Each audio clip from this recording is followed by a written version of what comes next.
Post matric scholarship को नहीं आसला बड़ खबर तार लास्ट डेट एक्सटेंडेड हो जाइए जोटा प्रथम नवेम्बर 30/2025 थिला एबे सेटा है December 31/2025 the deadline for the post matric scholarship in Odisha has been extended to December 31/2025 तो जो पिला माने अप्लाई करना जल्दी जल्दी जाइए अप्लाई कर दिंतु तो तार डिटेल जाना तार ऑफिशियल वेबसाइट को जीवा तो ऑफिशियल वेबसाइट को गले आम तार डिटेल जापर कौन सब डिटेल रही कौ कौ कैटेगरी पे अप्लाई करेंगे कौ कोर्स अवेलेबल रही जनरल कि टेक्निकल तो डिटेल आम जाना तो जमी देखिपे आसीगला post matric scholarship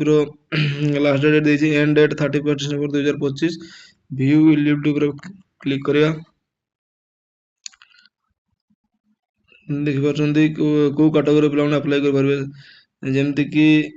ST SC OBC SEBC EBC category पे अप्लाई करेंगे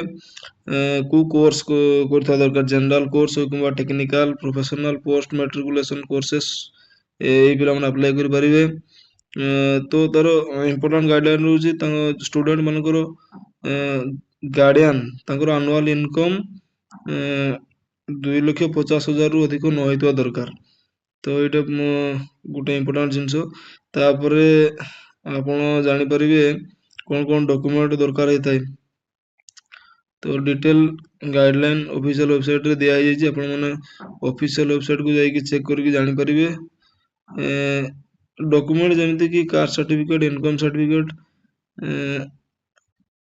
एवं पासपोर्ट साइज फोटोग्राफ जदि हॉस्टल तो हॉस्टल बोनाफाइड सर्टिफिकेट दरकार होता है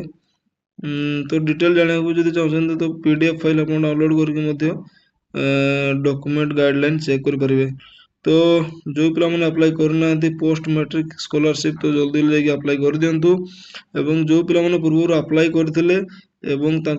प्रकार त्रुटि रही जाइए तो से पिला पुणी थे अप्लाई करें तो आज वीडियो ये जय जगन्नाथ।